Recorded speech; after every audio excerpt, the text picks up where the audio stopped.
Samuel PH.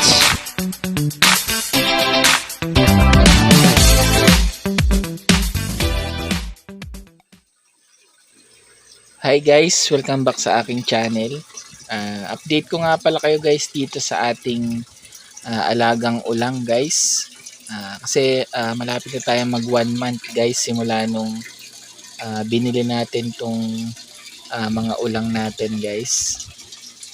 Yan, bali nakadalawang order na nga pala ako guys. Yan, bali ito na yung mga maliliit natin na ulang. Kasi yung unang binili ko guys ay mga breeder size na yon. Tapos nag-order ulit ako guys ng mga medyo maliliit, siguro mga 3.5 to 4 inches yung huli kong in-order guys.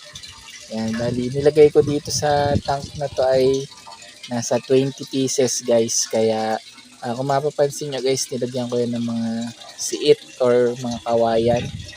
Yan, tapos meron din niya mga PVC guys para meron silang mga taguan pag magmo-molt sila. Yan, importante rin kasi yan guys, yung mga hides na yan kagaya ng ating mga ARC. Pag nag-molt kasi sila, kinakain din sila ng kapwa nila mga ulang guys. Yan, bali ito yung ating breeder size guys. Ayan, nasa 8 inches na yan yung ating breeder. Tapos ito yung mga bagong dating na ulang natin, yan mga 3.5 to 4 inches yan guys.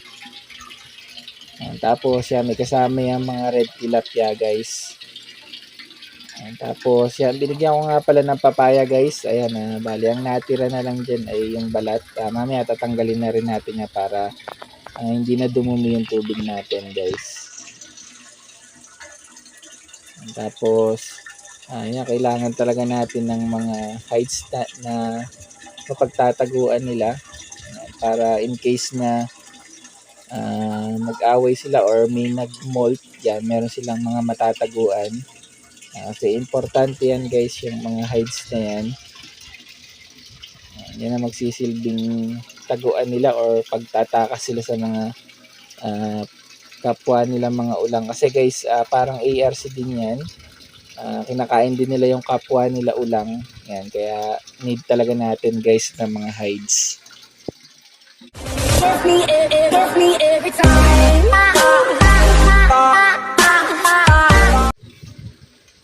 Yan, tapos ito naman guys, nandito yung medyo maliliit na mga ulang.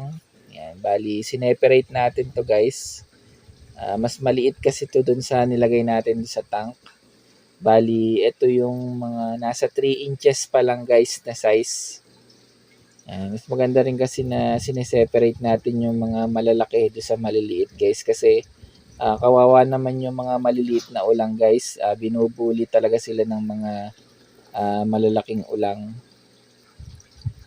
Yan. Bali yung tubig natin dito guys, fresh water lang yan. Yan, bali galing yan sa gripo guys. Yan. Kaya medyo cloudy yung tubig niya yan kasi nagbigay tayo ng papaya guys. Pero mamaya mawawala din yung cloudy na yan. Lilinaw din yan guys. Kasi may filtration naman tong ating rep tab. Ayan, ito yung ating ulang guys. Sa pag-gender nga pala nito guys, mabilis lang din natin malalaman kung male or female guys yung ating mga ulang. Unang-una guys kasi ang mga male, yung kagaya nun, medyo mahahaba guys yung mga claw nila or yung mga sipit nila guys kumpara dun sa mga female. Saka ang male guys, pag inapa nyo yung sa may parting tiyan nila, yan, may mahihipo kayo doon guys na patulis. Hindi kagaya ng mga female na makinis lang guys yung kanilang belly. Ito kagaya nito guys yan. Male to, itong ulang na to. Yan. Kaya nga pala ako guys nag-alaga ng ulang kasi maganda rin kasi sa market to guys. Saka napakasarap guys ng lasa ng mga ulang. Yan. Bali, ito nga pala yung ating mga breeders ng mga ARC guys. Yan. Kung mapapansin nyo guys, ilang piraso na lang yung nandito.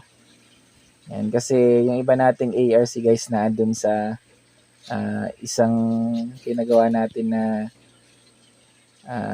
concrete pan guys. Mamaya pupuntahan natin yun guys. Tapos ito nga pala yung aking sirang washing machine guys. Yan. Para hindi naman sayang guys, yan nilagyan din natin yan ng mga isda. Meron tilapia doon guys sa loob ng washing machine na yun. Tapos ito yung iba nating mga isda. Yan, ito yung ating mga PKBM guys. Yan, bali may fry na nga pala to guys. May napansin na ako dito na nalangoy kanina. Siguro mga 20 pieces din guys ang naging fry nitong ating mga PKBM. Yan, for sale din to guys, itong mga malalaki natin na mga breeders ng mga PKBM. Dito yung mga iba nating ARC guys, yung mga gagawin natin na mga breeders soon. Yan. Tapos mamaya pasyal tayo dun sa bahay ng kapatid ko guys, na andun kasi yung mga pinapalaki natin guys ng mga ARC. Yan, pasyal tayo mamaya doon guys. Papakita ko sa inyo yung setup namin doon.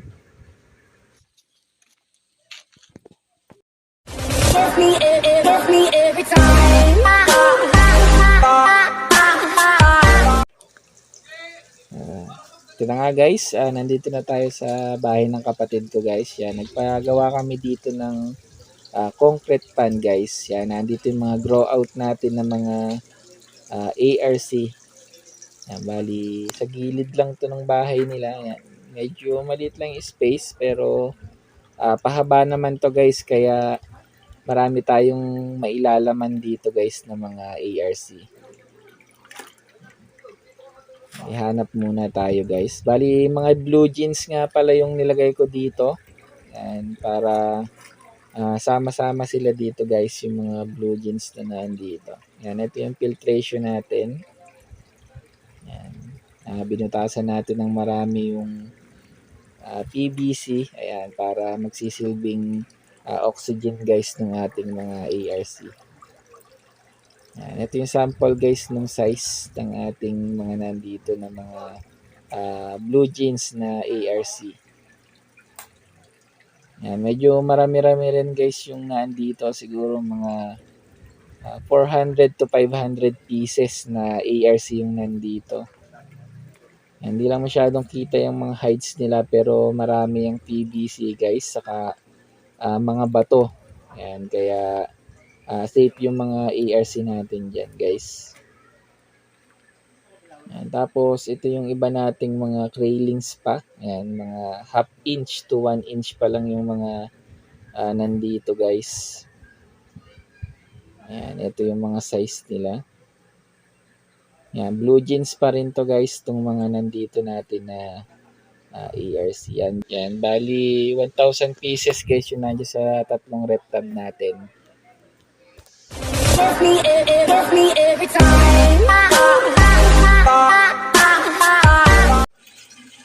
Yan, ito nga guys, inabot na tayo ng gabi. Yan. May napansin kasi ako guys, itong yan, nasa ibabaw na ulang. Yan, bali nagmolt siya guys. Yan, bali hinahabol siya ng mga kasama niyang mga ulang dito, kahit medyo mas maliit sa kanya. Yan, kaya napansin ko na guys na nagmolt pala siya. Ayun, ayun yung balat niya. Tapos trinay ko siya hulihin guys. Napakalambot ng katawan niya guys, parang gulaman. Kaya nakakatakot guys hawakan yung mga ganito palang bagong molt na mga ulang. Kaya importante talaga guys na marami kayong hides na ilalagay sa kanilang mga tank para maging safe sila guys, kasi mabilis silang kainin ng mga kapwa nila guys, kasi mas active to kaysa sa mga alaga nating ARC. Yan, yun lang yung pansin ko sa kanila. Saka kailangan talaga nila guys ng mas malaking space. Dito ko na nga pala tatapusin ang video na to guys.